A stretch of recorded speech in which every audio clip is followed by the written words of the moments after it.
नमस्कार, लय भारीमध्ये आपल्या सगळ्यांचं स्वागत। मी पुण्यामध्ये आहे, हडपसर या ठिकाणी आहे आणि हे ठिकाण इथून संत तुकाराम आणि संत ज्ञानेश्वर या दोन्ही पालख्यांचे मार्ग बदलले जातात त्या ठिकाणी मी आहे आणि नेमका त्याच ठिकाणी मला एक आमच्या लय भारीचे चाहते, आमचे फॅन इथं सापडले। ते स्वतःहूनच माझ्याकडे आले, ते बोलले तुम्ही काय वार्ताहर आहात का? म्हणलं हो। तर ते माझे व्हिडिओ बघतात आणि तेही वारकरी आहेत। तर हनुमंत तुकाराम निंबाळकर असं त्यांचं नाव आहे, फलटणचे आहेत ते। तर आपण त्यांच्यासोबत जरा बोलूया। आपण या दिंडीविषयी तर बोलूच, पण पहिल्यांदा मला सांगा की तुम्ही मला कसं ओळखलं?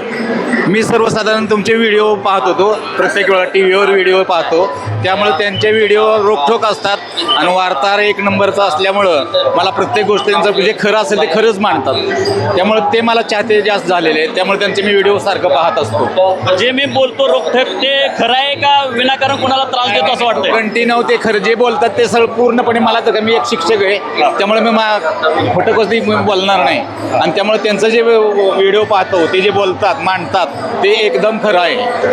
बरं, आता मला सांगा, तुम्ही दिंडीमध्ये सहभागी झालेले आहात, तर मी तर पहिल्यांदाच दिंडीमध्ये आलो आहे। तुम्ही किती वर्षापासून येता? काय तुमचा अनुभव आहे?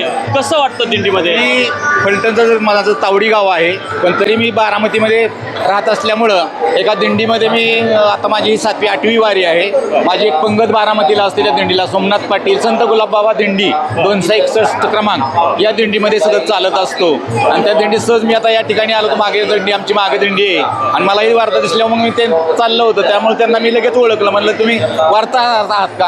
आणि ते म्हणले हो। तर मी म्हणलं मी दिंडीतच असतो, 261 नंबर दिंडीमध्ये सोमनाथ पाटील दिंडी प्रमुख आहेत, त्यांच्या दिंडीमध्ये मी असतो। या दिंडीमध्ये सर्वसाधारण 400 लोक, 400-450 लोक असतात। ही दिंडी एकदम उत्कृष्टपणे चालते, रेग्युलरपणे चालत असते। मी प्रेक्षकांना सांगू इच्छितो, योगायोग असा की मी सुद्धा 261 नंबरच्याच दिंडीमध्ये पहिल्यांदाच आलेलो आहे आणि श्यामसुंदर महाराज यांची दिंडी त्या दिंडीमध्ये असते। श्यामसुंदर महाराजांच्या दिंडीचं नाव संविधान समता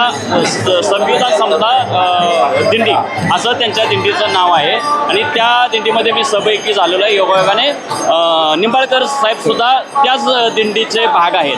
तर त्याविषयी तुम्ही काय सांगाल? योग सर्वसाधारण हा म्हणायचं, तुकाराम महाराज किंवा ज्ञानेश्वर महाराज या माऊलीमुळेच इथं योगायोग घडला आणि त्यांची माझी गाठ पडली।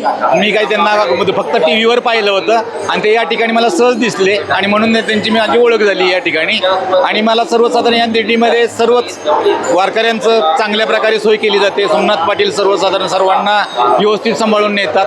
प्रत्येक वेळेला त्यांचं गोरगरीब जेवढं या ठिकाणी कोण जात धर्म या ठिकाणी मानलं जात नाही, त्यामुळे सर्व प्रकारचे लोक या दिंडीमध्ये समाविष्ट होतात आणि ही दिंडी आनंदाने वारी हे करत असते। तुम्ही मगाशी सांगितलं की तुम्ही लोकांना म्हणजे अन्नदान सुद्धा करता, त्याविषयी सांगा। सर्वसाधारण मी असं एक ठरवलं, एक 7 वर्षामध्ये मी करतोय की माझी एक पेन्शन जी असते 40-45 हजार ती मी वर्षाला घालवतच असतो। सर्वसाधारण देव हल्ल्यापासून पंढरपूर जाईपर्यंत 40-50 हजार रुपये माझे जातात सर्वसाधारण। मग एक वर्ष सर्व दिंडीतल्या लेडीजला साड्या घेतल्या, एक वर्ष पोशाख, सर्व झेंडेकरांना पोशाख घेतले, दरवर्षी काय ना काय करत असतो। या प्रकारे मी दिंडी माझी साजरी करत असतो। अन्नदान करणं हे सर्वात महत्त्वाचं काम आहे। आपण अन्नदान केलंच पाहिजे। आपण जे कमावतो त्यातला 10% हा आपण खर्च इतर जनतेसाठी केलाच पाहिजे, समाजासाठी केलाच पाहिजे असं माझं म्हणणं आहे। त्यानुसार मी वागत असतो आणि चालत असतो। हे इतका खर्च का करावा असं वाटतं तुम्हाला? त्याच्या मागची भावना काय? या जीवनामध्ये कमवून तरी काय करायचंय? सर्वसाधारण कितीही कमवलं तरी कोणी काय आला किती कमवलं वरी घेऊन जाणार नाही। मग या ठिकाणी आपलं जे आहे ते सर्वसाधारण आनंदाने जीवन जगलं पाहिजे आणि या दिंडीमध्ये सर्वात आनंद जास्त मिळतो। मग मी पहिली दिंडी जर सर्वसाधारण सर्व्हिसला असताना मी जात होतो, एका दिंडीमध्ये सहज गेलं, पंढरपूरचे एक मेजर भेटली, पाऊस येत होता म्हणून त्या दिंडीत गेलो। मग त्यांनी आम्हाला जेव्हा बिवा घातलं ते मला इतकं त्यांचं पटलं, पुढल्या वर्षापासून त्यांना मी पंगत दिली। मला म्हणले तुम्हाला बारामतीला मिळणार नाही, मला भवानीनगरला द्यावं लागेल. मी 3 वर्ष भवानीनगरमध्ये दिली आणि नंतर मला बारामतीमध्ये पंगत मिळाली. आता गेली 8-9 वर्ष मी दिंडीमध्ये पंगत देतो आहे. आम्हालाही आमचंही भाग्य असेल की ज्यावेळी आम्ही मध्ये पोचू त्यावेळी तुम्ही जे अन्नदान केलेलं आहे ते ग्रहण करण्याची संधी आम्हाला मिळेल, तो प्रसाद आम्हाला मिळेल. तुम्ही लय बारीशी बोललात त्याच्याबद्दल तुमचे खूप खूप आभार. तुम्हाला खूप खूप शुभेच्छा. तुम्हाला दीर्घायुष्य मिळेल आणि असंच तुमच्या हातून चांगलं पुण्याचं काम घडो. धन्यवाद.